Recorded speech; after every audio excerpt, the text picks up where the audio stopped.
കർത്താവിൽ എൻ്റെ സഹോദരി സഹോദരങ്ങളെ, മൈറ്റി ഹാൻഡ്സ് ഈ ശുശ്രൂഷയിൽ കർത്താവ് നമ്മളെ നിർത്തിയിരിക്കുകയാണ്. എന്തിനാണ് ഈ ശുശ്രൂഷ പരിശുദ്ധാത്മാവ് നമുക്ക് തരുന്നത്? ഈ ഒരു കാലയളവിലെ ആയിരങ്ങളോ പതിനായിരങ്ങളല്ല, ജനലക്ഷങ്ങൾ സാമ്പത്തികമായി തകർന്ന് തരിപ്പണമായിരിക്കുന്ന ഒരുപാട് ജീവിതങ്ങളും കുടുംബങ്ങളും വഴിമുട്ടി നിൽക്കുകയാണ്. എന്ത് ചെയ്യണം, ഏത് ചെയ്യണം, എവിടെ നിന്ന് തുടങ്ങണം, എപ്രകാരം ജീവിക്കാം? ഉത്തരം കിട്ടാത്ത അനേക ചോദ്യങ്ങളുമായി നൊന്ത് നീറിക്കഴിയുന്ന പതിനായിരങ്ങളെ പരിശുദ്ധാത്മാവ് ഈ ശുശ്രൂഷയിൽ കാണുന്നുണ്ട്.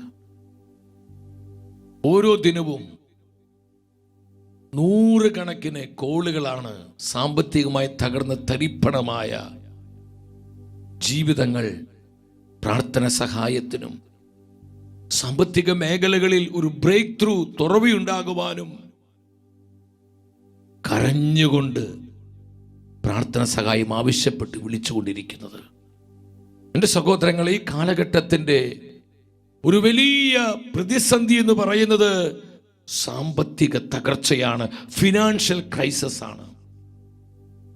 ഏതെങ്കിലും ഒരു ദേശത്തോ ഒരു സ്ഥലത്തോ ഒരു രാജ്യത്തോ മാത്രമുള്ള ഒരു പ്രതിസന്ധിയല്ല ഇത്. ഇന്ന് ലോകവ്യാപകമായി നമ്മൾ കണ്ടുകൊണ്ടിരിക്കുകയാണ് ആഗോളതലത്തിൽ സംഭവിക്കുന്ന കടുത്ത സാമ്പത്തിക മാന്ദ്യം, സാമ്പത്തിക തകർച്ച. നമ്മുടെ കൊച്ചു കേരളത്തില് ഇന്ന് ഒരുപാട് ഫിനാൻഷ്യൽ ക്രൈസിസുകൾ, ബിസിനസ്സുകളെല്ലാം പൊട്ടിപ്പോകുന്നു. എത്ര ബിസിനസ്സുകളെ തകർന്ന് തരിപ്പണമായി കൊണ്ടിരിക്കുന്നു ഓരോ ദിവസവും. അനേകം വ്യാപാരികൾ പലരും ആത്മഹത്യ ചെയ്യുന്നു. പലരും വീടും നാടും വിട്ട് അവർ ഒളിച്ചോടി പോകുന്നു. പലരും മാനസിക വിഭ്രാന്തി മൂലം വിഷാദ രോഗത്തിന് അടിമപ്പെട്ടു പോകുന്നു. പലരും പ്രതീക്ഷയോടെ ബിസിനസ് ആരംഭിച്ചതാ എല്ലാം ബാങ്കുകാർ കൊണ്ടുപോയി, അല്ലെങ്കിൽ ബ്ലേഡ് പലിശക്കാർ കൊണ്ടുപോയി, സകലത് നഷ്ടപ്പെട്ട് പെരുവഴിയിലായിരിക്കുന്ന ആയിരക്കണക്കിന് ജീവിതങ്ങൾ നമ്മുടെ ഇടയിലുണ്ട്. ജോലി നഷ്ടപ്പെട്ടവരെ, സകല വരുമാന മാർഗങ്ങളും അടഞ്ഞുപോയി, തലയ്ക്കുമീതെ കടം കയറി ജീവിതം കൂനിപ്പോയ ജനലക്ഷങ്ങൾ ഈ കാലഘട്ടത്തിലുണ്ട്. എൻ്റെ സഹോദരി സഹോദരങ്ങൾ, ഇത് അവിചാരിതമല്ല. ഇത് കാലത്തിൻ്റെ ഒരു പ്രത്യേകതയാണ്. അപ്പോസ്തലനായ പൗലോസ് സഭയെ പഠിപ്പിച്ചു. തിമോത്തിയോസിന് എഴുതിയ 2-ാമത്തെ ലേഖനം 3-ാം അധ്യായം 1-ാം വചനത്തിൽ പരിശുദ്ധ വചനം പറയുന്നു, ഒരു കാര്യം മനസ്സിലാക്കിക്കൊള്ളുക, അവസാന നാളുകളിൽ ക്ലേശപൂർണമായ സമയങ്ങൾ വരും. എൻ്റെ സഹോദരങ്ങളെ, ഇത് ആത്മീയമായ മേഖലകളിൽ മാത്രമല്ല, ഭൗതികമായ മണ്ഡലത്തിലും ക്ലേശപൂർണമായ സമയങ്ങൾ, കൊടിയ സാമ്പത്തിക ബാധ്യതകള്, ജീവിക്കാൻ പോലും പറ്റാത്ത വിധത്തിൽ ഒരുപാട് സാമ്പത്തിക പ്രശ്നങ്ങളും കടബാധ്യതകളും മൂലം നട്ടം തിരിയുന്ന പതിനായിരങ്ങൾ ഉണ്ടാകുമെന്ന് ആത്മാവ് വ്യക്തമായി പഠിപ്പിക്കുകയാണ്. കടക്കെണിയിൽ അകപ്പെട്ടുപോയ എത്രയോ ജീവിതങ്ങള്. സഹോദരങ്ങളെ, ക്ലേശപൂർണമായ സമയങ്ങൾ വരും. ഈ കാലഘട്ടത്തിൽ നമ്മൾ ആത്മാവിന്റെ ജ്ഞാനത്തിൽ നയിക്കപ്പെടുവാൻ അതിയായി ദാഹിക്കണം. കർത്താവിന്റെ ജ്ഞാനത്തിൽ സാമ്പത്തിക മേഖലകളെ ക്രമപ്പെടുത്തുവാനുള്ള അഭിഷേകം നമ്മുടെ മേലുണ്ടാകണം. അഭിഷേകത്തിൽ ഒരു ഫിനാൻഷ്യൽ കൃത്യമായ പ്ലാനിങ് നമുക്കുണ്ടാകണം. എൻ്റെ സഹോദരങ്ങളില്ലെങ്കിൽ നമ്മൾ കടക്കെണികളിൽ പെട്ട് നമ്മുടെ ജീവിതം തകർന്നു പോകും. കാരണം ഇന്ന് കണ്ണഞ്ചിപ്പിക്കുന്ന വിധത്തിലുള്ള പരസ്യങ്ങളും, അതുപോലെ ആർക്കും എപ്പോൾ വേണമെങ്കിലും വായ്പകൾ ലഭിക്കും, ലോണുകൾ കിട്ടും, ബാങ്കുകൾ മത്സരിച്ചു കൊണ്ടിരിക്കുക. പേഴ്സണൽ ലോണ്, ബിസിനസ് ലോണ്, കാർഷിക ലോണ്, വിദ്യാഭ്യാസ ലോൺ എന്ന് വേണ്ട എന്തൊക്കെ തരം ലോണുകളാണ്, വായ്പകളാണ് ഈ കാലഘട്ടത്തിൽ. നമുക്ക് പല ആവശ്യങ്ങളുമുണ്ട്. ഈ ആവശ്യങ്ങളെ ഒരു തരത്തിൽ പ്രലോഭിപ്പിച്ചുകൊണ്ട് ഈ വായ്പകളിലെല്ലാം നമ്മൾ പെട്ടുപോവുക. വരുമാനത്തെക്കാൾ എത്രയധികമായ ചെലവിലേക്ക് ഇന്ന് 10,000 കൂപ്പുകുത്തി വീണിരിക്കുന്നു. പെട്ടെന്ന് പ്രശ്നങ്ങൾ പരിഹരിക്കാൻ വേണ്ടി ലോൺ എടുത്തതാണ്. പണം കുറച്ചൊന്ന് റോൾ ചെയ്യാൻ വേണ്ടി പലരിൽ നിന്നും കൈവായ്പ വാങ്ങിയതാണ്. പലരും ബ്ലേഡ് പലിശയ്ക്കാണ് റോളിങ്ങിന് വേണ്ടി പണം വാങ്ങിയത്. എന്നാൽ എല്ലാ കണക്കൂട്ടലുകളും പിഴച്ചു, എല്ലാ കണക്കൂട്ടലുകളും നഷ്ടപ്പെട്ടു പോയി. എത്രയോ വ്യക്തികള് ചങ്ക് പൊട്ടി പലപ്പോഴും പറയാറുണ്ട്. പല ദേശങ്ങളിൽ കർത്താവിന്റെ വചനവുമായി കടന്നു ചെല്ലുമ്പോൾ തകർന്ന ഹൃദയത്തോട് അനേകരും വന്ന് പറയും, സഹോദര പ്രാർത്ഥിക്കണം, എല്ലാ കണക്കൂട്ടലുകളും പിഴച്ചുപോയി. ഞങ്ങൾ കൃത്യമായ ചില ധാരണകൾ ഉണ്ടായിരുന്നു, ചില കാര്യങ്ങൾ വിചാരിച്ചതുപോലെ മുന്നോട്ട് പോയില്ല. അപ്പോഴേക്കും എന്റെ ജോലി നഷ്ടപ്പെട്ടു, ഉള്ള വരുമാനം അത് പകുതിയായി, എന്റെ ബിസിനസ് പൊളിഞ്ഞു. ഞാൻ പല വിധത്തിലും വരുമാന മാർഗങ്ങൾ പല മേഖലകളിൽ കണ്ടെത്തിയിരുന്നു. ആ മാർഗങ്ങളെല്ലാം അടഞ്ഞുപോയി. ഇന്ന് എന്റെ ജീവിതം, എന്റെ കുടുംബം പെരുവഴിയിലാണ്. ഞങ്ങൾ എന്ത് ചെയ്യും? ഞങ്ങൾക്ക് എങ്ങനെ രക്ഷ കിട്ടും? ഈ പ്രതിസന്ധിയിൽ നിന്ന്, ഈ കടക്കണിയിൽ നിന്ന്, ഇത്രയും കൊടിയ സാമ്പത്തിക ബാധ്യതയിൽ നിന്ന് ഞങ്ങൾ എങ്ങനെ രക്ഷ പ്രാപിക്കും? ചങ്കുപൊട്ടി നിലവിളിയോടെ പ്രാർത്ഥന യാചിക്കുന്ന ആയിരങ്ങളെ എന്റെ സഹോദരങ്ങളെ, എന്റെ ശുശ്രൂഷ ജീവിതത്തിൽ ഞാൻ കണ്ടുമുട്ടിയിട്ടുണ്ട്. എന്റെ പ്രിയപ്പെട്ടവരെ, ക്ലേശപൂർണമായ സമയത്തിന്റെ നാളുകളാണ് നമ്മൾ. പരിശുദ്ധ വചനം അതുകൊണ്ട് നമ്മോട് ആവശ്യപ്പെടുകയാ. ഹഗായി പ്രവചനം 1:5, സൈന്യങ്ങളെ കർത്താവ് അരുളി ചെയ്യുന്നു, നിങ്ങളുടെ സ്ഥിതിയെ പറ്റി ചിന്തിക്കുവിൻ. നിങ്ങളുടെ സ്ഥിതിയെ പറ്റി ചിന്തിക്കുവിൻ. നിങ്ങളുടെ സ്ഥിതിയെ പറ്റി ചിന്തിക്കുവിൻ. നമ്മുടെ ശരിയായ അവസ്ഥ നമ്മൾ ചിന്തിക്കണം. കർത്താവിന്റെ സത്യവചനത്തിന്റെ മുൻപിലിരുന്ന്, എന്റെ കർത്താവേ, ഞാനിന്ന് കൊടിയ ദുരിതത്തിലാണ്, എന്റെ കുടുംബം വലിയ തകർച്ചയുടെ വക്കിലാണ്. മാനുഷികമായി ഒരു ജന്മം കൊണ്ട് അധ്വാനിച്ചാൽ പോലും കൊടുത്തു തീർക്കാൻ കഴിയാത്ത വിധം കടബാധ്യതകൾ എന്റെ ജീവിതത്തെ വരിഞ്ഞു മുറുക്കിയിരിക്കുന്നു. പണം പലിശയ്ക്ക് വാങ്ങിയവര് വന്ന് ഭീഷണിപ്പെടുത്തുന്നു. ബ്ലേഡ് പലിശക്കാര് പലപ്പോഴും വീട്ടിൽ വന്ന് അസ്വസ്ഥതകൾ സൃഷ്ടിക്കുന്നു. ബാങ്കിൽ നിന്ന് ജപ്തി നോട്ടീസുകൾ 3ഉം 4ഉം വന്നു കഴിഞ്ഞു. എന്ത് ചെയ്യണം? എന്റെ സഹോദര സഹോദരി, പരിശുദ്ധ വചനം പറയുന്നു, നമ്മുടെ യഥാർത്ഥ അവസ്ഥ, നമ്മൾ നേരിടുന്ന ഫിനാൻഷ്യൽ ക്രൈസിസുകൾ, നമ്മുടെ കുടുംബത്തിന്റെ യഥാർത്ഥ സ്ഥിതി കർത്താവിന്റെ വചനത്തിന് മുൻപിരുന്ന് പരിശോധിക്കുക. പരിശുദ്ധാത്മ നിന്റെ മേൽ വരാൻ പോവാ. ആത്മാവിന്റെ അഭിഷേകം നമ്മുടെ കുടുംബത്തിലേക്ക് വ്യാപരിക്കാൻ പോവാ. അഭിഷേകം സാമ്പത്തിക സ്വാതന്ത്ര്യം നൽകുന്നു. അഭിഷേകം മുഖങ്ങളെ ഒടിച്ചു കളയുന്നു. അഭിഷേകം അടഞ്ഞ വാതിലുകളെ തുറക്കുന്നു. അഭിഷേകം ഒരു ഫിനാൻഷ്യൽ ബ്രേക്ക് ത്രൂ നമ്മുടെ ജീവിതങ്ങളിലേക്ക് പകരുന്നു. യൂട്യൂബിലെ കമന്റ് ബോക്സിൽ നിങ്ങൾ ശങ്കിക്കേണ്ട. നിങ്ങളുടെ സാമ്പത്തിക മേഖലകളിലുള്ള നിങ്ങളുടെ ആവശ്യങ്ങൾ, നിയോഗങ്ങൾ നിങ്ങൾ കർത്താവിന് സമർപ്പിക്കുക. ഇതൊരു ഭൗതികതയ്ക്ക് വേണ്ടിയുള്ള പരക്കം പാച്ചലല്ല. നമുക്കൊരു സാമ്പത്തിക സ്വാതന്ത്ര്യം വേണം പ്രിയപ്പെട്ടവരെ. എങ്കിലേ ഉണർവോടെ പ്രാർത്ഥിക്കാൻ പറ്റൂ, കൃപയോടെ ജീവിക്കാൻ പറ്റൂ. ഇപ്പോൾ ഈ മാനസികമായ സ്ട്രെസ്സും ഈ ദുഃഖവും നിരാശയും ഈ കടക്കണിയും കടബാധ്യതയും, കടക്കാർ വന്ന് ശല്യം ചെയ്യുന്നു, പലിശക്കാർ ഭീഷണിപ്പെടുത്തുന്നു, ഇതൊക്കെ നിരന്തരം നമ്മൾ അലട്ടുമ്പോൾ നമ്മുടെ ഏകാഗ്രത നഷ്ടപ്പെട്ടു പോവും, നമ്മുടെ മാനസിക നില തെറ്റിപ്പോവും. എൻ്റെ സഹോദര സഹോദരി, ആത്മാവിന്റെ അഭിഷേകത്തിന് നിന്നെ വീണ്ടെടുക്കുവാനും വിമോചിപ്പിക്കാനും കഴിയും. നിന്റെ കുടുംബത്തെ സാമ്പത്തികമായ ഉന്നതിയിലേക്ക് നയിക്കുവാൻ പരിശുദ്ധാത്മ അഭിഷേകത്തിന് കഴിയും. സാമ്പത്തിക പ്രതിസന്ധികൾ മൂലം ഇനി ജീവിച്ചിട്ട് ഒരു പ്രയോജനമില്ല, മരിച്ചാൽ മതി, ആത്മഹത്യക്കായി ചിന്തിക്കുകയും ഒരുങ്ങുകയും ചെയ്യുന്ന ജീവിതങ്ങൾ ഇതിനകത്തുണ്ടോ? ഉണ്ട് സഹോദരങ്ങളെ. ഈ അടുത്ത നാളിൽ കൊല്ലത്തുനിന്ന് ഒരു കുടുംബം വിളിച്ചു. ഒരു സെക്കൻഡ് ന്യൂസിലൂടെ ഒരു വചന ശുശ്രൂഷ കണ്ടതാണ്. അവർ വിളിച്ചു പറഞ്ഞു, ഞങ്ങൾ 5 പേര് കടബാധ്യതകൾ മൂലം നട്ടം തിരിഞ്ഞ് ഞങ്ങൾ ആത്മഹത്യ ചെയ്യാൻ ഒരുങ്ങുകയായിരുന്നു. ഈ സമയത്താണ് ബ്രദറെ ഞങ്ങൾ ഈ വചനം കേട്ടത്. ആ വചനം ഒരുപാട് ഞങ്ങൾക്ക് പ്രത്യാശ തന്നു. ഞങ്ങൾ ഈ ആരാധന ശുശ്രൂഷയിൽ പങ്കെടുക്കുകയായിരുന്നു. എൻ്റെ ഭാര്യയും 3 കുഞ്ഞുങ്ങളുമുണ്ട്. ഞങ്ങൾ ഒരുമിച്ച് കൈകൾ കൊടുത്ത് കെട്ടിപ്പിടിച്ചാണ് ബ്രദറെ ഈ കോള് ഞങ്ങൾ ചെയ്തുകൊണ്ടിരിക്കുന്നത്. ഞങ്ങൾക്ക് എന്തൊക്കെ പ്രശ്നം ഉണ്ടെങ്കിലും കർത്താവിന് പരിഹരിക്കാൻ കഴിയും. കർത്താവിനൊന്നും അസാധ്യമല്ല. ഒരു പ്രത്യാശ ഞങ്ങൾക്ക് കിട്ടി ബ്രദറെ.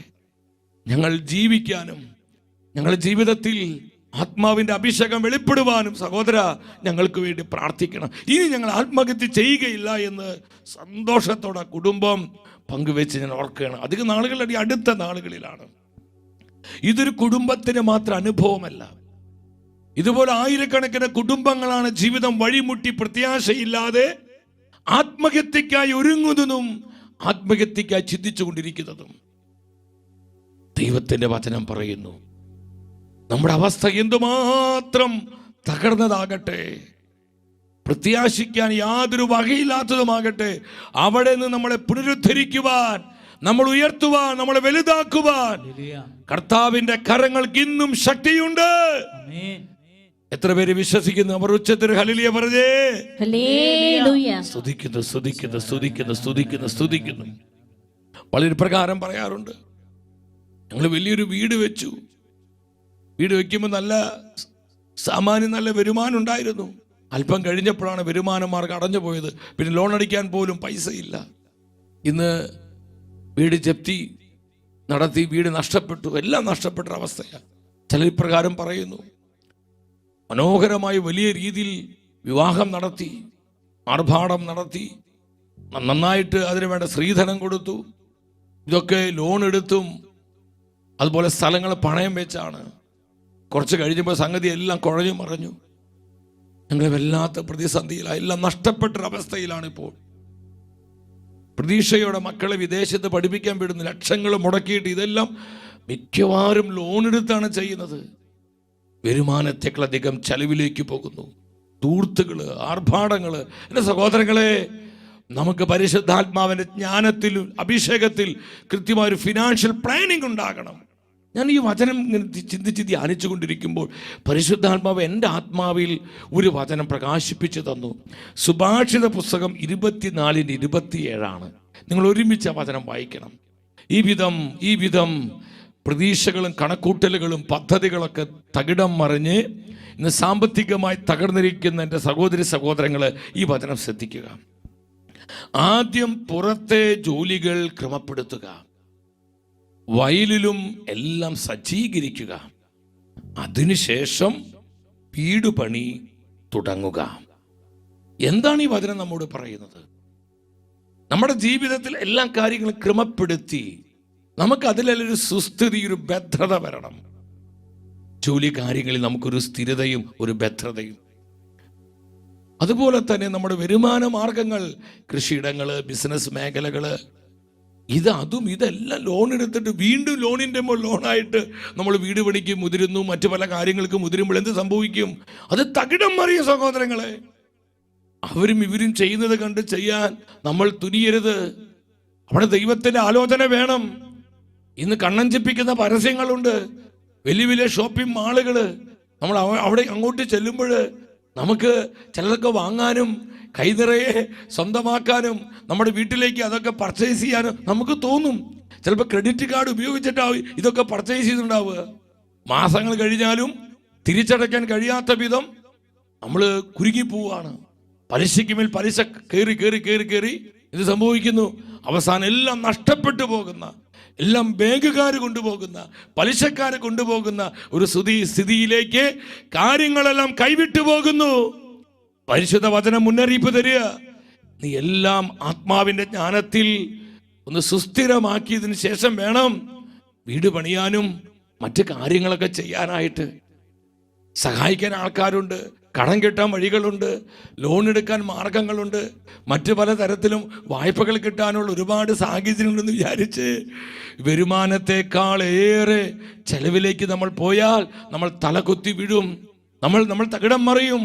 നമ്മുടെ കുടുംബങ്ങൾ ശിഥിലീകരിക്കപ്പെടും. ഇന്ന് ആയിരങ്ങൾക്ക് പറ്റിയിരിക്കുന്ന ഒരു കൊടിയ പ്രതിസന്ധി ഇതാണ് സഹോദരങ്ങളെ. കൃത്യമായ ആത്മാവിൻ്റെ ജ്ഞാനത്തിൽ ഒരു ഫിനാൻഷ്യൽ പ്ലാനിങ് ഇല്ലാതെ പോയി, കണക്കൂട്ടലുകൾ പിഴച്ചുപോയി, എല്ലാം താറുമാറായി, തകിടം മറിഞ്ഞു. എൻ്റെ സഹോദര സഹോദരി, ഇത് നമ്മുടെ അനുഭവമാണോ? പരിശുദ്ധാത്മാവ് തിരുവചനത്തിലൂടെ നമ്മുടെ ജീവിതമാണ് സംസാരിക്കുന്നത്. നമ്മൾ ആകുലപ്പെടേണ്ട. ഈ അവസ്ഥയിൽ നമ്മളെ പുനരുദ്ധരിക്കുവാൻ, ഈ അവസ്ഥയിൽ നമുക്ക് വേണ്ട പുതുവാതിലുകൾ തുറക്കുവാൻ പരിശുദ്ധാത്മാവിന് കഴിയും. പരിശുദ്ധാത്മാവിന് കഴിയും. പരിശുദ്ധാത്മാവിന് കഴിയും. ഒന്നാമതായി നമ്മൾ നിങ്ങൾ മനസ്സിലാക്കണം സഹോദരങ്ങളെ, ഈ പണത്തിൻ്റെ സമ്പത്തിൻ്റെ നശ്വരത അറിയണം. ഇന്ന് അനേകരുടെ ജീവിതത്തിന് മറ്റൊരു പ്രതിസന്ധി എന്ന് പറയുന്നത് പണം എന്തിനു വേണ്ടി? പണം ജീവിക്കാനുള്ളതാണ്. നമുക്ക് അനുദിനം ഈ ലോകത്തിൽ ജീവിച്ചു പോകാനാണ് നമുക്ക് പണം. ഇന്ന് പണം നേടാനുള്ള വ്യഗ്രതയിലെ, സമ്പത്ത് നേടാനുള്ള വ്യഗ്രതയിലെ അനേകരെ ജീവിക്കാൻ മറന്നു പോകുന്നു, ജീവിതമില്ലാതായിത്തീരുന്നു. എത്രയോ വ്യക്തികള് ഈ പ്രതിസന്ധി ഓർത്ത് കണ്ണുനീരൊഴുക്കിയിട്ടുണ്ടെന്ന് അറിയും. എൻ്റെ പൊന്നു ബ്രദറെ, നല്ല ആരോഗ്യമുള്ള സമയത്ത് മക്കൾക്ക് വേണ്ടി, കുടുംബത്തിന് വേണ്ടി അധ്വാനിച്ചു. പൈസ ഉണ്ടാക്കാൻ വേണ്ടി ഞങ്ങൾ ഡബിൾ ഡ്യൂട്ടി, ട്രിപ്പിൾ ഡ്യൂട്ടി ഒക്കെ ചെയ്തു. രാവ് പകലാക്കി ഞങ്ങൾ അധ്വാനിച്ചു. ഞങ്ങൾ ജീവിക്കാൻ മറന്നു. ഞങ്ങൾക്ക് നല്ലൊരു ജീവിതം കിട്ടിയിട്ടില്ല. ഞങ്ങൾക്ക് ഈ സമ്പത്ത് കൊണ്ട് നല്ലൊരു ആഹാരം പോലും കഴിച്ചിട്ടില്ല. ഞങ്ങൾ എങ്ങോട്ടെങ്കിലും ഒരു ടൂറ് പോവേ, അല്ലെങ്കിൽ ഒരു വെക്കേഷന് വേണ്ടി ഏതെങ്കിലും ഒരു ടൂറിസ്റ്റ് പ്ലേസിലേക്ക് ഒന്നും ചെയ്തിട്ടില്ല. ഞങ്ങൾ മുഴുവൻ അധ്വാനത്തിലായിരുന്നു. ഞങ്ങൾ ജീവിക്കാൻ പോലും മറന്നു. എൻ്റെ പ്രിയപ്പെട്ടവരെ, അങ്ങനെ അധ്വാനിച്ചിട്ട് എന്ത് പ്രയോജനം നമുക്ക്? സഭാപ്രസംഗ പുസ്തകത്തിൽ പറയുന്നുണ്ട്, അതെല്ലാം മായയാണ്, അതെല്ലാം നശ്വരമാണ്. അതുകൊണ്ട് പണം ജീവിക്കാനുള്ളതാണ്. നമ്മൾ പണത്തിന് വേണ്ടിയല്ല ജീവിക്കുന്നത്. പണം നമുക്ക് ജീവിക്കാനുള്ള അത് ദൈവം തരും സഹോദരങ്ങളെ. അതുകൊണ്ട് നമുക്ക് ഈ ചിന്തയുണ്ടാവണം. പലരും പെട്ടെന്ന് പണം ഉണ്ടാക്കാനും, പെട്ടെന്ന് കാശുകാരാവാനും, പെട്ടെന്ന് കടബാധ്യതകളൊക്കെ മാറി സാമ്പത്തിക ഉന്നതി കിട്ടാൻ വേണ്ടി എന്ത് സംഭവിക്കുന്നത്? പല കളിപ്പിക്കൽ പ്രസ്ഥാനങ്ങളിൽ പോയി പെടുന്നു. പലരും അവരെ പറ്റിക്കുന്നു. ഈ മൊബൈലിൽ നിങ്ങൾ 10,000 രൂപ അടച്ചു കഴിഞ്ഞാൽ നിങ്ങൾക്ക് 10 ലക്ഷം കിട്ടും എന്നൊക്കെയുള്ള വ്യാജമായ മോഹങ്ങളും വാഗ്ദാനങ്ങളും നൽകി എന്തുമാത്രം തട്ടിപ്പുകളാണ് ഈ സൈബർ മേഖലയിൽ നടക്കുന്നത്, ഓൺലൈൻ വഴി നടക്കുന്നത്. ഇങ്ങനെ പല മേഖല ഇതിനു വേണ്ടി ഇരിക്കുന്ന കുറെ മനുഷ്യരുണ്ട്.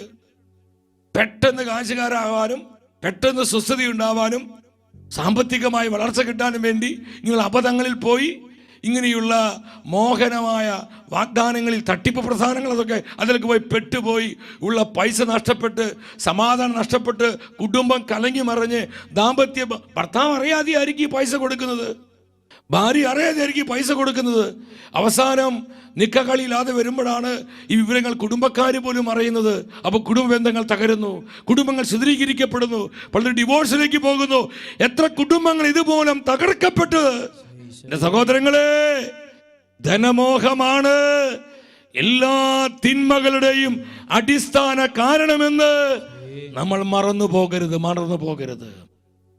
നമ്മുടെ സമ്പത്ത് ദൈവമായ കർത്താവാണ്. നമ്മുടെ സമ്പത്ത് പരിശുദ്ധാത്മാവാണ്. അതുകൊണ്ടാണ് വചനം പറഞ്ഞത്, കർത്താവിനെ ഭയപ്പെടുന്നവർക്ക് ഒന്നിനും കുറവുണ്ടാവുകയില്ല. വിശ്വസിച്ചിട്ട് ഹല്ലേലൂയ പറഞ്ഞേ. അതുകൊണ്ട് പ്രഭാഷകന്റെ പുസ്തകം ദൈവത്തിന്റെ വചനം പറയുന്നു, 49-ാം അധ്യായം 11-12 വചനങ്ങൾ. ആ വചനം എടുത്ത് വായിച്ചേ. സങ്കീർത്തനങ്ങൾ 49, Psalms 49. ദേശങ്ങൾ സ്വന്തമെന്ന് അവകാശപ്പെട്ടെങ്കിലും ശവകുടീരങ്ങളായിരിക്കും അവരുടെ നിത്യവസതി, തലമുറകളോളം അവരുടെ വാസസ്ഥലം. മനുഷ്യൻ തന്നെ പ്രതാപത്തിൽ നിലനിൽക്കുകയില്ല. വചനം പറയുകയാണ്, മൃഗങ്ങളെ പോലെ അവനും നശിച്ചു പോകും. മൃഗങ്ങളെ പോലെ അവനും നശിച്ചു പോകും. അതുകൊണ്ട് പ്രഭാഷകന്റെ പുസ്തകം 18-ാം അധ്യായം 32-33 വചനങ്ങളിൽ വീണ്ടും ആത്മാവ് പഠിപ്പിക്കുന്നു, ശ്രദ്ധിച്ചിരിക്കണമേ, ആഡംബരത്തിൽ മതിമറക്കരുത്, അത് നിന്നെ ദരിദ്രനാക്കും. 33-ാം വചനം പറയാ, കയ്യിൽ ഒന്നുമില്ലാത്തപ്പോൾ പണം പലിശക്കെടുത്ത്, ബ്ലേഡ് പണം വാങ്ങി, ലോൺ എടുത്ത്, അമിതമായ വായ്പകൾ സ്വന്തമാക്കി വിരുന്ന് നടത്തരുത്. ആഘോഷം നടത്തരുത്, വീട് പണിയരുത്, മോടി കൂട്ടരുത്. അങ്ങനെ ചെയ്താൽ എന്ത് സംഭവിക്കുമെന്ന വചനം പഠിപ്പിക്കുന്നത്? ഉച്ചത്തിൽ വായിച്ച്, നീ ഭിക്ഷക്കാരനായി തീരും, എല്ലാം നഷ്ടപ്പെട്ടവനായി മാറും, അവസാനം നമ്മൾ വിഡ്ഢികളാകും, സമൂഹം നമ്മളെ കളിയാക്കും, നാട്ടുകാരും വീട്ടുകാരും നമ്മളെ ഒറ്റപ്പെടുത്തും. ഇതുപോലെ ഒറ്റപ്പെട്ടു പോയ, ആർക്കും വേണ്ടാതെയായ ഒരവസ്ഥയിൽ എത്രയെത്രയോ നൂറുകണക്കിന് ജീവിതങ്ങൾ ഈ കാലഘട്ടത്തിലുണ്ട്. എൻ്റെ സഹോദരങ്ങളെ, ആത്മാവിൻ്റെ ജ്ഞാനത്തിൽ ജീവിക്കേണ്ട സമയമാണിത്. കാരണം ചുറ്റും ചതിക്കുഴികളാണ്. പെട്ടെന്ന് നോക്കുമ്പോൾ ഇപ്പോൾ എല്ലാം ശരിയാകും, ഇപ്പോൾ എല്ലാം ശരിയാക്കി തരാം, എല്ലാ കാര്യങ്ങളും ക്ലാരിറ്റി ഉണ്ടാവും, പെട്ടെന്ന് കാര്യങ്ങൾക്കൊക്കെ ഒരു മാറ്റം വരും എന്ന് ചിന്തിച്ച് നമ്മൾ ആരും നശിക്കാൻ വേണ്ടിയല്ല ഇതൊക്കെ ചെയ്തത്. പക്ഷേ ഈ ഒരു പ്രതീക്ഷയോടെ ചെയ്ത് എല്ലാ കണക്കൂട്ടലുകളും പഴച്ചുപോയി, എല്ലാ ആസൂത്രണങ്ങളും തകർന്നു പോയി. ഇന്ന് വലിയ പ്രതിസന്ധിയുടെ നടുവിലായി. ലക്ഷങ്ങളും കോടികൾ കടബാധ്യത, കോടികളും 2-3 കോടിയല്ല, നമുക്ക് ചിന്തിക്കാൻ പോലും പറ്റാത്ത കോടിക്കണക്കിന് ബാധ്യതയുള്ള മനുഷ്യരെ. ഈ അടുത്ത കാലങ്ങളിൽ ഒരു മനുഷ്യനൊന്നുകൂടി പറഞ്ഞു, ഏകദേശം 100 കോടി രൂപയുള്ള 86 കോടി രൂപയാണ് അദ്ദേഹത്തിന്, 86 കോടി രൂപയുടെ ബാധ്യത. അതിനേക്കാൾ ഒത്തിരി ബാധ്യതയുള്ള മനുഷ്യരുണ്ട്. എൻ്റെ സഹോദരങ്ങളെ, നമ്മളിത് മനസ്സിലാക്കണം. കർത്താവിൻ്റെ വചനം ശ്രദ്ധിക്കുക. അതുകൊണ്ട് പരിശുദ്ധാത്മാവ് നമ്മോട് പറയുകയാണ്, പണത്തിന് നശ്വരത മനസ്സിലാക്കുക. പണത്തിന് വേണ്ടിയല്ല നമ്മൾ ജീവിക്കുന്നത്. പണപരമായ കാര്യങ്ങളിൽ ആത്മാവിൻ്റെ ജ്ഞാനത്തോടെ നമ്മൾ കാര്യങ്ങൾ നമ്മൾ ആവിഷ്കരിക്കണം. കൃത്യമായൊരു പ്ലാനിങ് ഉണ്ടാകണം, ഒരു ഫിനാൻഷ്യൽ പ്ലാനിങ്. അത് നമ്മുടെ മാനുഷിക ബുദ്ധി കൊണ്ടോ സാഹചര്യങ്ങൾ കൊണ്ടല്ല, അത് കർത്താവിൻ്റെ വിശുദ്ധത്തിലായിരിക്കണം, ആത്മാവിൻ്റെ ആലോചനയിലായിരിക്കണം. ഇല്ലെങ്കിൽ നമ്മൾ തകരും. യെശയ്യാ പ്രവചനം 31:1 എന്നെ ഒരുപാട് സ്വാധീനിച്ചൊരു വചനമാണ്. യെശയ്യാ പ്രവചനം 31:1. കർത്താവിനോട് ആലോചന ചോദിക്കുകയോ ഇസ്രായേലിന്റെ പരിശുദ്ധനിലേക്ക് ദൃഷ്ടി ഉയർത്തുകയോ ചെയ്യാതെ സഹായം തേടി ഈജിപ്തിലേക്ക് പോവുകയും കുതിരയിൽ ആശ്രയിക്കുകയും രഥങ്ങളുടെ എണ്ണത്തിലും കുതിരപ്പടയാളികളുടെ കരുത്തിലും വിശ്വാസം അർപ്പിക്കുകയും ചെയ്യുന്നവർക്ക് ദുരിതം. കർത്താവിനോട് ആലോചന ചോദിക്കാതെ സ്വന്തം ബുദ്ധി പറയുന്നത് നമ്മൾ അനുസരിക്കുമ്പോൾ ദുരിതമെന്ന് പരിശുദ്ധാത്മ വെളിപ്പെടുത്തുകയാണ്.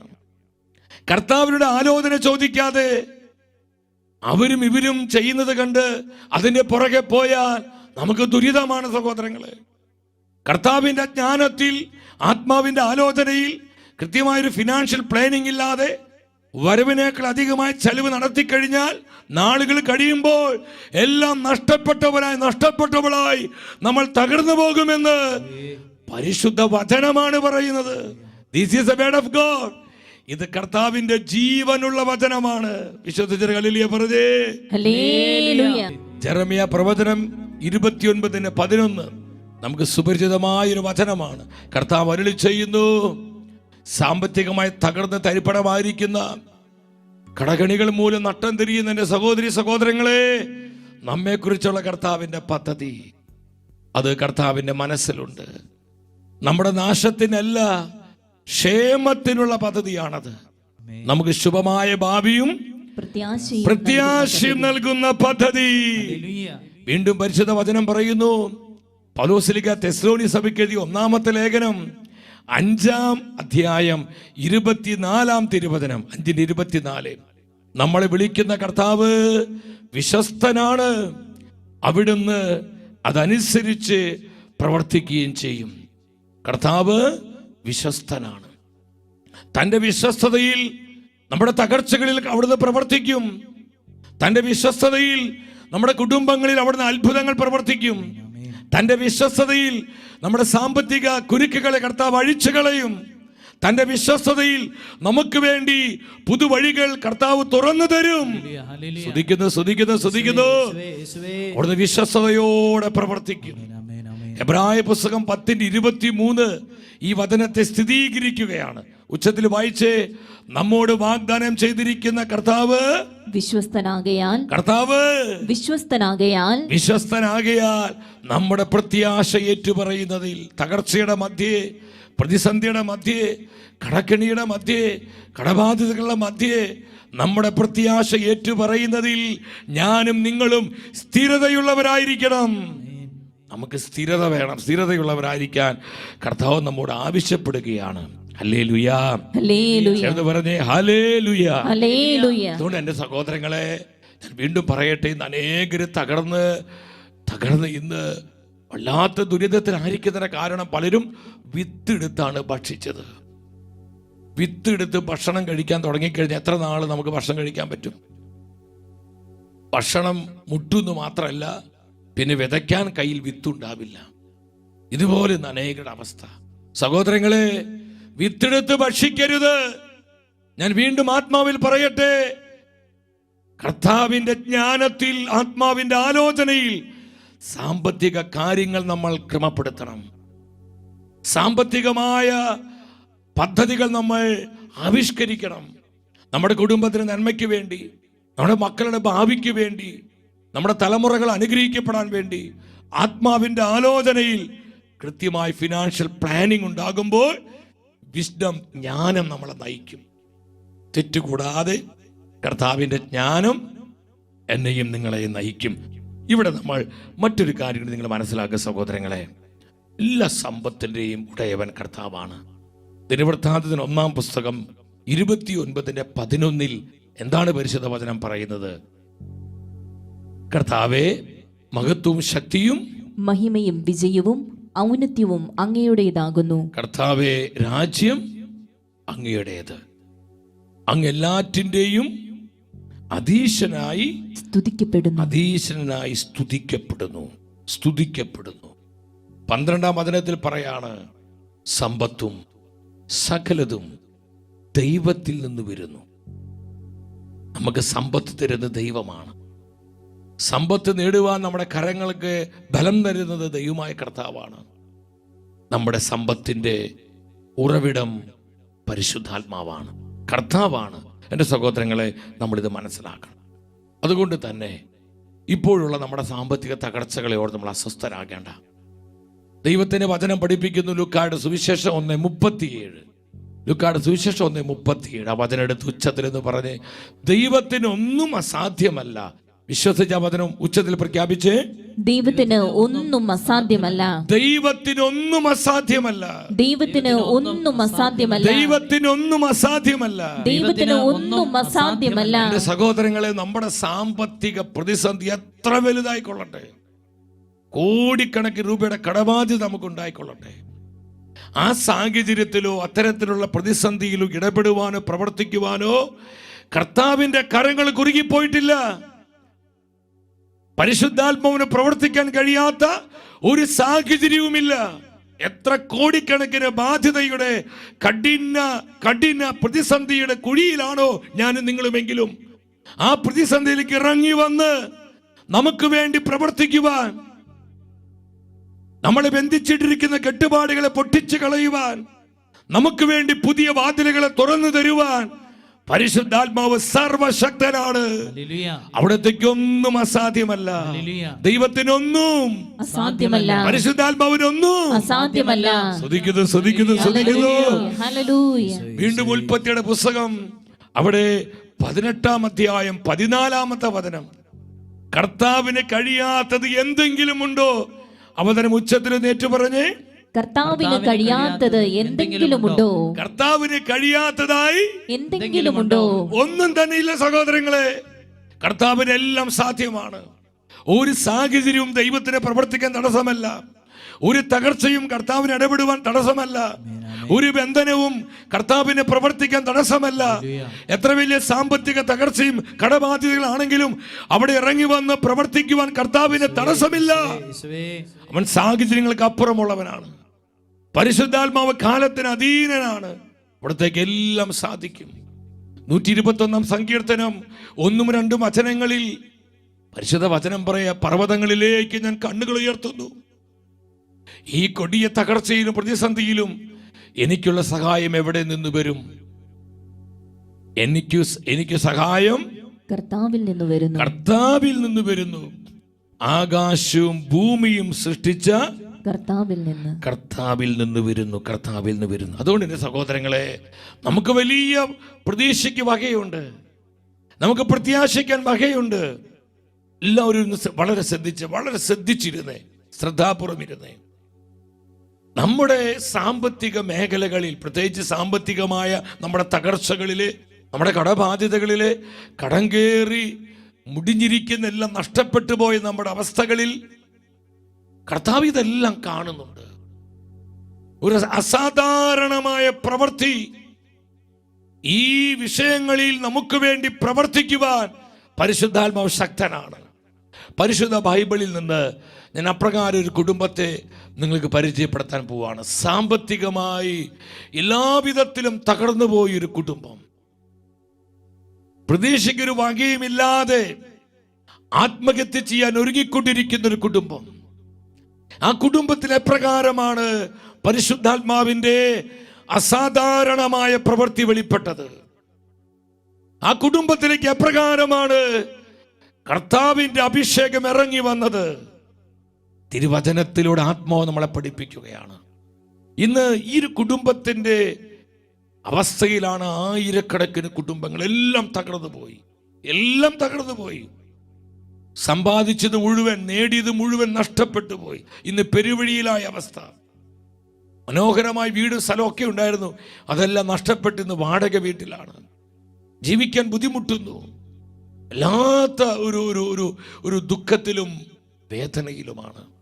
എൻ്റെ സഹോദരങ്ങളെ, ഇവിടെ എല്ലാം തകർന്നു പോയൊരു കുടുംബത്തിന്റെ ചിത്രം പരിശുദ്ധാത്മ കാണിച്ചു തരികയാണ്.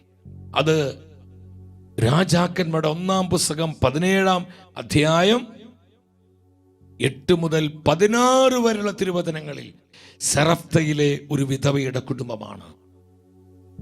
തന്റെ പ്രവാചകനായ ഏലിയായോട് ആത്മാവ് അരുളി ചെയ്തു. രാജാക്കന്മാരുടെ 1-ാം പുസ്തകം 17-ാം അധ്യായം 8ഉം 9ഉം വചനങ്ങൾ എന്താണ് അരുളി ചെയ്തത്?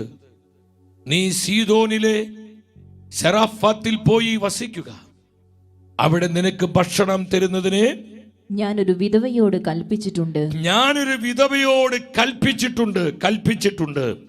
എന്റെ സഹോദരങ്ങളെ, കർത്താവ് കൽപ്പിച്ചാൽ നമ്മുടെ ഏത് അവസ്ഥയ്ക്കും മാറ്റം വരും.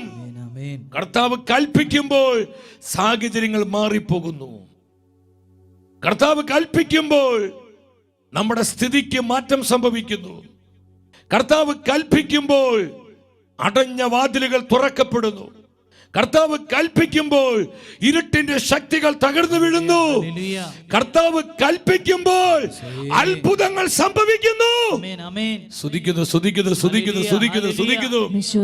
നമ്മുടെ സാമ്പത്തിക തകർച്ചകളെ നോക്കി, നമ്മുടെ കടഭാരങ്ങളെ നോക്കി, നമ്മുടെ കുടുംബത്തിന് മേൽ വന്നിരിക്കുന്ന ജപ്തികളെ നോക്കി കർത്താവ് കൽപ്പിക്കുമ്പോൾ സഹോദരങ്ങളെ, അതെല്ലാം വഴിമാറി പോകുന്നു. കാരണം അവിടത്തേക്ക് എല്ലാം സാധ്യമാണ്.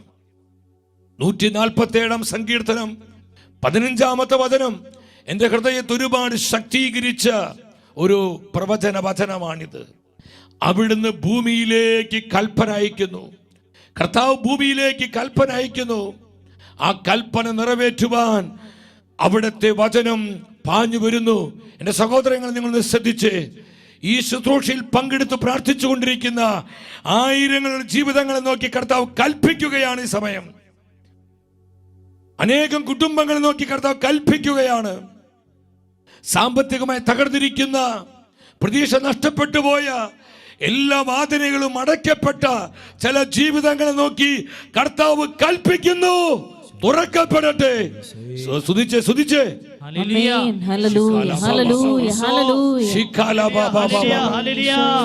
നിങ്ങൾ ശക്തിയോടെ സ്തുതിച്ചേ. അതിൽ നിന്ന് വിളിച്ച യേശുവേ, കർത്താവേ, ഞങ്ങളെ നോക്കി കൽപ്പിക്കണമേ. ഞങ്ങളെ സാഹചര്യങ്ങൾ നോക്കി കൽപ്പിക്കണമേ. പവർ പവർ പവർ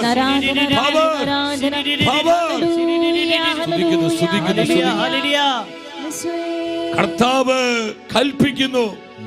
അവിടുത്തെ വചനം പാഞ്ഞു വരുന്നു. സാമ്പത്തികമായി തകർന്ന ജീവിതങ്ങളെ നോക്കി കർത്താവെ കൽപ്പിക്കണമേ.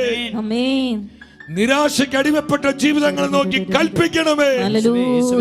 ലക്ഷങ്ങള് കോടികള് ബാധ്യതയുള്ള ജീവിതങ്ങളെ നോക്കി, കുടുംബങ്ങളെ നോക്കി കർത്താവെ കൽപ്പിക്കണമേ. റിലീസ്. അത്ഭുതങ്ങൾ സംഭവിക്കട്ടെ. അസാധാരണമായ വിധം സാമ്പത്തിക മേഖലകൾ പരിഹരിക്കപ്പെടട്ടെ, പരിഹരിക്കപ്പെടട്ടെ, പരിഹരിക്കപ്പെടട്ടെ, സെറ്റിൽ ചെയ്യപ്പെടട്ടെ. In the name of Jesus.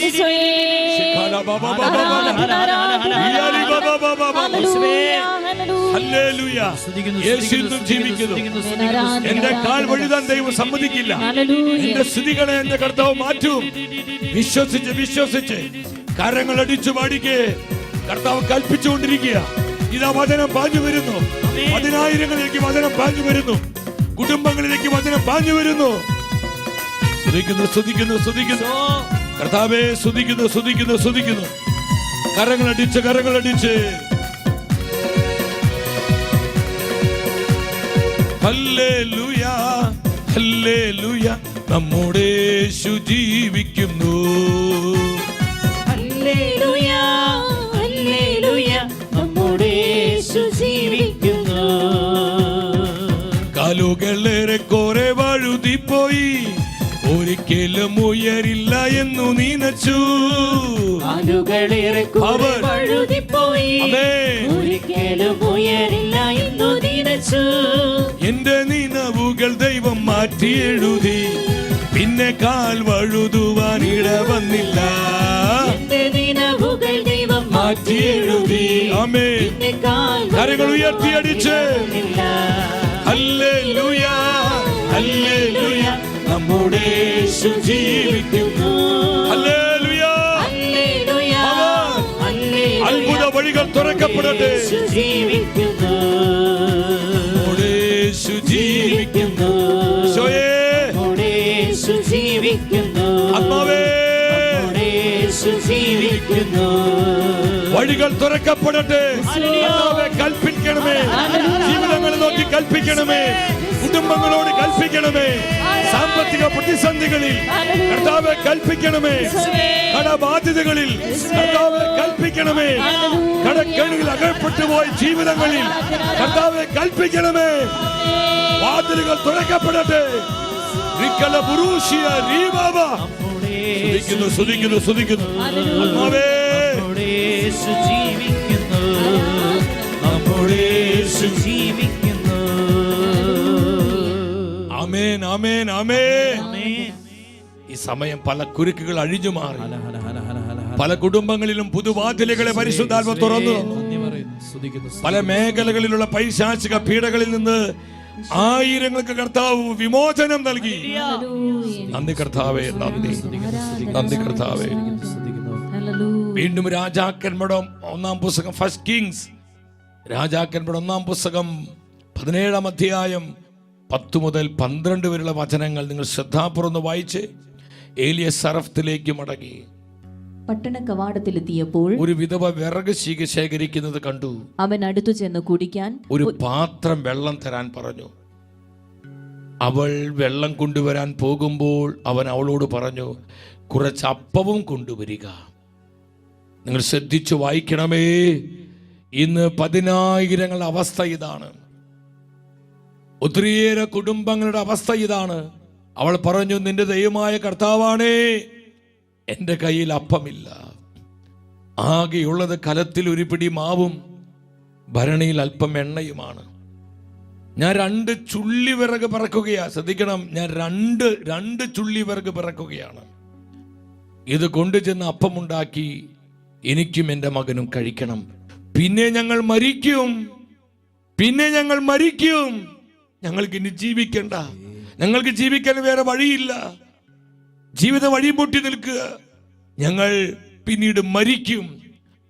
ആത്മഹത്യക്കായി ഒരുങ്ങി നിൽക്കുന്നൊരു കുടുംബം, എല്ലാം നഷ്ടപ്പെട്ടു പോയൊരു കുടുംബം, എല്ലാം തകർന്നടിഞ്ഞൊരു കുടുംബം, പ്രതീക്ഷയ്ക്ക് ശ്രദ്ധിച്ച് ഒരു സാധ്യത പോലും ഇല്ലാത്തൊരു കുടുംബം. 2 ചുള്ളി വിറക് പിറക്കുകയാണ് അവൾ. അല്പം ഒരു അപ്പം ഉണ്ടാക്കാനായിട്ട്, അല്പം ആ വെള്ളം ചൂടാക്കാനായിട്ട്. അത് കഴിഞ്ഞാൽ മരിക്കുക എന്ന് പറഞ്ഞാൽ മുഴുദാരിദ്ര്യം, എല്ലാം തകർന്ന അവസ്ഥ, എല്ലാം നഷ്ടപ്പെട്ടു പോയ അവസ്ഥ, എൻ്റെ സഹോദര സഹോദരി, നിന്റെ ജീവിതം ഇതുപോലെയാണോ? പ്രിയപ്പെട്ടവരെ, നമ്മുടെ കുടുംബത്തിന്റെ അവസ്ഥ ഇതാണോ? എല്ലാം നഷ്ടപ്പെട്ടു പോയൊരു കുടുംബം, എല്ലാം തകർന്നടിഞ്ഞൊരു കുടുംബം, ഇനി ജീവിക്കാൻ കഴിയാത്ത വിധം വഴിമുട്ടി നിൽക്കുന്ന അവസ്ഥകൾ. എൻ്റെ സഹോദരൻ, ഇവിടെയാണ് പരിശുദ്ധാത്മ പ്രവർത്തിക്കുന്നത്. ഇപ്രകാരമുള്ള ജീവിതങ്ങളിലേക്കാണ് അഭിഷേകം ഇറങ്ങുന്നത്. ഇതുപോലെ തകർന്നിരിക്കുന്ന കുടുംബങ്ങളിലേക്കാണ് ആത്മാവിന്റെ ശക്തി വ്യാപരിക്കുന്നത്. കർത്താവേ, കരങ്ങൾ നീട്ടണമേ. Bless bless bless Lord. ഞങ്ങളുടെ ജനത്തെ അനുഗ്രഹിക്കണമേ. പ്രതീക്ഷ നഷ്ടപ്പെട്ടു പോയ കുടുംബങ്ങൾ, എല്ലാം തകർന്ന തരിപ്പണമായ കുടുംബങ്ങൾ, ഇനി ആത്മഹത്യ മതി, ഇനി ജീവിക്കേണ്ട എന്ന് ചിന്തിച്ച് നിരാശയോടെ കഴിയുന്ന കുടുംബങ്ങള്, കർത്താവേ കരുണ ചൊരിയണമേ. സ്തുതിക്കുന്നു സ്തുതിക്കുന്നു സ്തുതിക്കുന്നു സ്തുതിക്കുന്നു സ്തുതിക്കുന്നു സ്തുതിക്കുന്നു. അസാധാരണമായ വിധത്തിലാണ് ആ കുടുംബത്തെ കർത്താവ് രക്ഷിക്കുന്നത്. ഇത് അനേകം കുടുംബങ്ങളെ കർത്താവ് ഇന്നത്തെ ശുശ്രൂഷയോട് രക്ഷിക്കാൻ പോവാണ്. ഇതുപോലെ തകർന്ന അനേകം കുടുംബങ്ങളെ പരിശുദ്ധാത്മാവ് പുനരുദ്ധരിക്കാൻ പോവുകയാണ്. ഇതുപോലെ തകർന്നടിഞ്ഞ ആയിരക്കണക്കിന് ജീവിതങ്ങളെ പരിശുദ്ധാത്മാവ് ഒരു പുത്തൻ അഭിഷേകത്തിലേക്ക് ഉയർത്താൻ പോവുകയാണ്. സാമ്പത്തിക സുസ്ഥിതി തന്നെ അവരെ മുദ്രവെക്കുകയാണ്. സ്തുതിക്കുന്നു സ്തുതിക്കുന്നു സ്തുതിക്കുന്നു സ്തുതിക്കുന്ന കർത്താവേ, സ്തുതിക്കുന്ന കർത്താവേ, സ്തുതിക്കുന്ന കർത്താവേ, സ്തുതിക്കുന്ന കർത്താവേ. എൻ്റെ സഹോദരങ്ങളെ, ഏതൊക്കെ വിധത്തിലോ നമുക്ക് ചിന്തിക്കാൻ പോലും പറ്റാത്ത വിധത്തിൽ പല വഴികൾ, പല മാർഗങ്ങളിലായിരിക്കും നമ്മുടെ ഈ സമ്പത്ത് മുഴുവൻ നഷ്ടപ്പെട്ടു പോയത്. നഷ്ടപ്പെട്ടതെല്ലാം വീണ്ടെടുക്കുവാൻ പരിശുദ്ധാത്മാവിന് കഴിയും. അഭിഷേകം സകലതിനെയും വീണ്ടെടുക്കുന്നു. അഭിഷേകം സകലതിനെയും വീണ്ടെടുക്കുന്നു. തുറന്നുള്ള ദിനങ്ങൾ നമ്മളത് ധ്യാനിച്ച് പഠിക്കും. ഇങ്ങനെ ആത്മഹത്യക്കായി ഒരുങ്ങുന്ന കുടുംബം, എല്ലാം നഷ്ടപ്പെട്ടു പോയ കുടുംബം. അടുത്ത വചനത്തിൽ എന്താണ് പരിശുദ്ധാത്മ പറയുന്നത്? രാജാക്കന്മാരുടെ 1-ാം പുസ്തകം 13 വന്നേ. ഏലി അവളോട് പറഞ്ഞു, ഭയപ്പെടേണ്ട, നീ ചെന്ന് പറഞ്ഞതുപോലെ ചെയ്യുക. എന്നാൽ ആദ്യം അതിൽ നിന്നൊരു ചെറിയ അപ്പം ഉണ്ടാക്കി എനിക്ക് കൊണ്ടുവരണം. ഒരു അപ്പം നീ എനിക്ക് കൊണ്ടുവരണം. പിന്നെ നിനക്കും മകനും വേണ്ടി ഉണ്ടാക്കിക്കൊള്ളുക, ഉണ്ടാക്കിക്കൊള്ളുക. എൻ്റെ സഹോദരങ്ങൾ, ഒന്നുമില്ല, നത്തിങ്, ഒന്നുമില്ലാത്തൊരവസ്ഥ, ഒന്നുമില്ല. ഒരു അപ്പം ഉണ്ടാക്കാനുള്ള മാവ് മാത്രമേ ഉള്ളൂ എന്ന് പറഞ്ഞാൽ കൊടിയ ദാരിദ്ര്യം. ഈ സമയത്തും കർത്താവിൻ്റെ വാക്കുകളെ വിശ്വസിക്കാൻ പറ്റണം. ഇവിടെ നമുക്കുള്ള ദൂത് എന്താ സഹോദരങ്ങൾ? നമുക്കുള്ള മെസ്സേജ് എന്താ? ഇതുപോലെ തകർന്ന് തരിപ്പണമായിരിക്കുകയാണ്. ഒരു മനുഷ്യനെ സഹായിക്കാൻ പറ്റാത്ത വിധം, ഇനി സഹായിച്ചാൽ പോലും അതുകൊണ്ടൊന്നും എവിടെയും എത്തിച്ചേരാൻ പറ്റാത്ത വിധം അതുപോലെ കൊടിയ തകർച്ചയിലാണ്, കൊടിയ പ്രതിസന്ധിയിലാണ് നമ്മൾ. എന്നാൽ സഹോദരങ്ങളെ, ഈ കൊടിയ തകർച്ചയുടെ നടുവിൽ കർത്താവിന്റെ പ്രോമിസിൽ വിശ്വസിക്കുക, കർത്താവിന്റെ വചനങ്ങളിൽ വിശ്വസിക്കുക. നമ്മുടെ കർത്താവ് പറഞ്ഞു, യോഹന്നാന്റെ സുവിശേഷം 14:1, നിങ്ങളുടെ ഹൃദയം അസ്വസ്ഥമാകേണ്ട, ദൈവത്തിൽ വിശ്വസിക്കുക, എന്നിലും വിശ്വസിക്കുക. വീണ്ടും കർത്താവ് പറഞ്ഞു യോഹന്നാന്റെ സുവിശേഷം 11:40, എന്താണ് ഈശോ പഠിപ്പിച്ചത്? വിശ്വസിച്ചാൽ നീ ദൈവത്തിന്റെ മഹത്വം ദർശിക്കുമെന്ന് ഞാൻ നിന്നോട് പറഞ്ഞില്ലേ? പ്രിയ ദൈവത്തിന്റെ പൈതലേ, എന്റെ സഹോദര സഹോദരി, നിന്റെ കൊടിയ സാമ്പത്തിക തകർച്ചയിൽ, നീ അകപ്പെട്ടിരിക്കുന്ന ഈ കടക്കെണിയിൽ, ഈ കടബാധ്യതയിൽ, എല്ലാം നഷ്ടപ്പെട്ടു പോയ, പ്രതീക്ഷയ്ക്കൊരു വകയുമില്ലാത്ത ഈ സാഹചര്യത്തിൽ നീ കർത്താവിന്റെ വചനത്തിൽ വിശ്വസിക്കേ, പരിശുദ്ധാത്മാവിന്റെ പ്രവർത്തനങ്ങളിൽ വിശ്വസിക്കേ, ആത്മാവിന്റെ അഭിഷേകത്തിൽ വിശ്വസിക്കേ, കർത്താവിന്റെ കരങ്ങളിൽ വിശ്വസിക്കേ. നിനക്കൊരു പുതുവഴി അവിടുന്ന് തുറന്നു തരും. എന്റെ ജീവിതം പെരുവഴിയിലായി പോയല്ലോ എന്നോർത്ത് വേദനിക്കുന്ന ചില ജീവിതങ്ങളിൽ പരിശുദ്ധാത്മാവ് പുതുവഴികൾ തുറക്കുകയാണ്. സ്തുതിക്കുന്നു സ്തുതിക്കുന്നു സ്തുതിക്കുന്നു കർത്താവേ.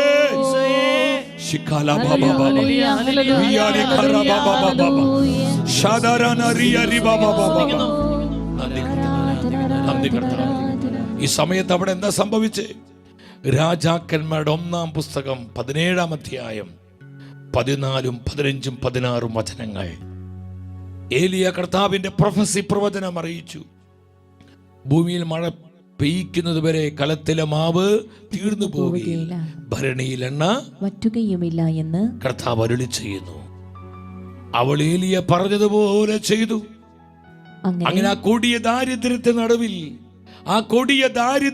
നടുവിൽ ദൈവ പരിപാലന ആ കുടുംബം അനുഭവിച്ചു. എല്ലാം നഷ്ടപ്പെട്ടു പോയ കുടുംബം, എല്ലാം തകർന്നു പോയ കുടുംബം, പ്രതീക്ഷയ്ക്കൊരു വകയില്ലാതിരുന്ന കുടുംബം കർത്താവിന്റെ പ്രൊവിഡൻസ് അനുഭവിക്കുകയാണ്, കർത്താവിന്റെ പരിപാലന അനുഭവിക്കുകയാണ്. സിംഹക്കുട്ടികൾ ഇരക്കെട്ടാതെ വിശന്നു വലഞ്ഞാലും കർത്താവിനെ സ്നേഹിക്കുന്നവർക്ക് ഒന്നിനും കുറവുണ്ടാവുകയില്ല. ആശ്ചര്യമായി ഈ വചനം ഈ കുടുംബത്തിൽ കൃപയായി മാറി. ആ കഠിനമായ ക്ഷാമത്തിന്റെ നടുവിൽ, ആ കൊടിയ ദാരിദ്ര്യത്തിന്റെ നാളുകളിൽ ആ കുടുംബത്തെ കർത്താവ് പരിപാലിച്ചു. ആത്മഹത്യ ചെയ്യാൻ ഒരുങ്ങിയ ആ കുടുംബത്തെ കർത്താവ് രക്ഷിച്ചു. ആ കുടുംബത്തിന് സാമ്പത്തിക ഉന്നതി കൊടുത്തു. അവരുടെ പ്രതിസന്ധികളെ കൃപകളാക്കി, അവരുടെ ദുഃഖങ്ങളെ ആനന്ദങ്ങളാക്കി, അവരുടെ നൊമ്പരങ്ങളെ മുറിപ്പാടുകളെ അഭിഷേകമാക്കി മാറ്റി. അഭിഷേകമാക്കി മാറ്റി. 16-ാം വചനം പറയുകയാണ്, അങ്ങനെ അവളും കുടുംബവും അവനും നിരവധി ദിവസങ്ങൾ ജീവിച്ചു. 17-ാമത്തെ വചനം അതാ പറയുന്നത്. കർത്താവ് അരുളി ചെയ്തതുപോലെ കലത്തിലെ മാവ് തീർന്നു പോയില്ല, ഭരണിയിൽ എണ്ണ വറ്റിയുമില്ല. കർത്താവ് അവരെ പ്രൊട്ടക്ട് ചെയ്തു, അവരെ സംരക്ഷിച്ചു, അവരെ വീണ്ടെടുത്തു. എന്റെ സഹോദരങ്ങൾ, ഒരു വചനം പറഞ്ഞ് ഞാൻ അവസാനിപ്പിക്കുകയാണ്. നാം മനസ്സിലാക്കണം, കർത്താവിന്റെ കരങ്ങൾ കുറുകിപ്പോയിട്ടില്ല. രാജാക്കന്മാരുടെ 2-ാം പുസ്തകം 3-ാം അധ്യായം 17-ാം വചനത്തിൽ പറയാണ്, കർത്താവിന് ഇത് നിസാരമാണ്. പറഞ്ഞേ, കർത്താവിന് ഇത് നിസാരമാണ്. ഒരു സാധ്യത ഇല്ലാത്തിടത്തും സാധ്യതകൾ തുറക്കാൻ കർത്താവിന് നിസാരമാണ്. ഏത് പ്രതിസന്ധിയെയും അനുകൂലങ്ങളാക്കി മാറ്റാൻ കർത്താവിന് നിസാരം. എത്ര കൊടിയ സാമ്പത്തിക തകർച്ചകളെയും അത് അനുഗ്രഹങ്ങളാക്കി ഉയർത്തുവാൻ കർത്താവിന് നിസാരമാണ്. എത്ര കടക്കണിൽ അകപ്പെട്ടു പോയൊരു ജീവിതമാണ് നിന്റേത്, അതിൽ നിന്ന് നിന്റെ കുടുംബത്തെയും പുറത്തു കൊണ്ടുവരുവാൻ കർത്താവിന് നിസാരമാണ്. കർത്താവിന് ഇതെല്ലാം നിസാരമാണ്. വിശ്വസിക്കുക സഹോദരങ്ങളെ, വിശ്വസിക്കുക. അടുത്ത 4 ദിനങ്ങളിൽ നിങ്ങൾ അനേകരുടെ ശുശ്രൂഷ പങ്കുവെക്കണം. 10,000 ജനലക്ഷങ്ങളാണ് ഈ തകർച്ചയിൽ ഇന്ന് വിട്ടുപോയിരിക്കുന്നത്. കർത്താവിന്റെ കരങ്ങൾ അവർക്കൊരു വീണ്ടെടുപ്പ് തരികയാണ്. ആത്മാവിന്റെ അഭിഷേകം ഫിനാൻഷ്യൽ ഫ്രീഡത്തിലേക്ക് നമ്മളെ നയിക്കും. ഒരു ബ്രേക്ക് ത്രൂ സാമ്പത്തിക മേഖലകളിൽ ഒരു തുറവി ആത്മാവ് നമുക്ക് തരികയാണ്. യെസ്, വിശ്വസിക്കുക. You believe. നീ വിശ്വസിക്കുക. അടുത്ത 4 ദിനങ്ങളിൽ നിങ്ങൾ അനേകർക്ക് ഇവിടുന്ന് അയക്കുന്ന കാർഡുകൾ ഷെയർ ചെയ്ത് കൊടുക്കണം. യൂട്യൂബ് ലിങ്ക് കൊടുക്കണം. ഈ സെഷൻസ് എല്ലാം യൂട്യൂബിലുണ്ട്. നിങ്ങൾ അനേകർക്ക് അത് ഷെയർ ചെയ്ത് കൊടുക്കണം. അത് വലിയ സുവിശേഷ വേലയാണ്. അങ്ങനെ ജനലക്ഷങ്ങൾ പങ്കെടുത്ത് മൈറ്റി ഹാൻഡ്സ് എന്നൊരു ശുശ്രൂഷ ഈ കാലഘട്ടത്തിൽ കൃപയുടെ ശുശ്രൂഷയാക്കി മാറ്റുവാൻ നമുക്ക് പ്രാർത്ഥിക്കുകയും അതിനുവേണ്ടി ഒന്നിച്ച് പ്രവർത്തിക്കുകയും ചെയ്യാം. എൻ്റെ സഹോദരങ്ങൾ, 1-2 കാര്യങ്ങൾ പെട്ടെന്ന് നിങ്ങൾ അറിയിക്കുകയാണ്. ഫെബ്രുവരി മാസം 10-ാം തീയതി മുതൽ മാർച്ച് മാസം 2-ാം തീയതി വരെ ഈ ജൂബിലി വർഷത്തിൽ സഭയുടെ റിവൈവലിനായി, സഭയുടെ ഉണർവിനായി നമ്മൾ ഉണർവിൻ്റെ തീ എന്ന 21 ദിവസം നീണ്ടു നിൽക്കുന്ന പ്രാർത്ഥന ഉപവാസ ശുശ്രൂഷ സഭയ്ക്ക് വേണ്ടി, സഭ മുഴുവനിലും പരിശുദ്ധാത്മാവിന്റെ തീക്കാറ്റ് വീശിയടിക്കുവാൻ, സഭ മുഴുവന്റെ മേലും ആത്മാവിന്റെ തീ പടരുവാൻ, അങ്ങനെ സഭ നവീകരിക്കപ്പെടുവാൻ, സഭയിൽ വലിയൊരു റിവൈവൽ, വലിയൊരു ഉണർവ് ആഞ്ഞു വീശുവാൻ നമ്മൾ സഭയ്ക്കു വേണ്ടി ഉണർവോടെ കുടുംബങ്ങൾ, സമൂഹങ്ങൾ, സമർപ്പിത കൂട്ടായ്മകളെല്ലാം ഉണർവോടെ 21 ദിവസക്കാലം നമ്മൾ പ്രാർത്ഥിച്ച് ഉപവസിച്ച് സഭയുടെ ഉണർവിനും നവീകരണത്തിനു വേണ്ടി പ്രാർത്ഥിച്ച് ഒരുക്കുന്ന വലിയൊരു ശുശ്രൂഷയാണ്. അഭിനയ പിതാക്കന്മാരും വന്യവൈദികരും അതുപോലെ അൽമായ പ്രേക്ഷിതരെല്ലാം അണിനിരക്കുന്ന ഒരു കൂട്ടായ ശുശ്രൂഷ. എൻ്റെ സഹോദരങ്ങളെ, സഭയുടെ റിവൈവലിന് വേണ്ടി, സഭയുടെ നവീകരണത്തിന് വേണ്ടി പ്രാർത്ഥിച്ച് ഉപവസിച്ച് തീരുമാനമെടുക്കുവാൻ, ഉപവസിക്കാനും പ്രാർത്ഥിക്കാനും തീരുമാനമുള്ള സമർപ്പണമുള്ളവർ അവിടെ കാണുന്ന വാട്സപ്പ് നമ്പറിലേക്ക് നിങ്ങളുടെ സമർപ്പണം, നിങ്ങളുടെ തീരുമാനം ടെക്സ്റ്റ് ചെയ്യണം. ഈ ദിവസങ്ങളിൽ പെട്ടെന്ന് തന്നെ നിങ്ങൾ ടെക്സ്റ്റ് ചെയ്ത് ആയിരങ്ങൾ ഒരു കുടുംബമായി സഭയ്ക്ക് വേണ്ടി പ്രാർത്ഥിച്ച് ഉപവസിക്കാൻ മുന്നോട്ട് വരണം. ആരും ഉപേക്ഷ കാണിക്കരുത്. ആ നമ്പറിൽ നിങ്ങൾ കോൺടാക്ട് ചെയ്ത് നിങ്ങൾ ഈ ശുശ്രൂഷയിൽ ഇപ്പോൾ തന്നെ നന്നായി ഒരുങ്ങി പ്രാർത്ഥിക്കാൻ ഈശോയുടെ നാമത്തിൽ താല്പര്യപ്പെടുകയാണ്.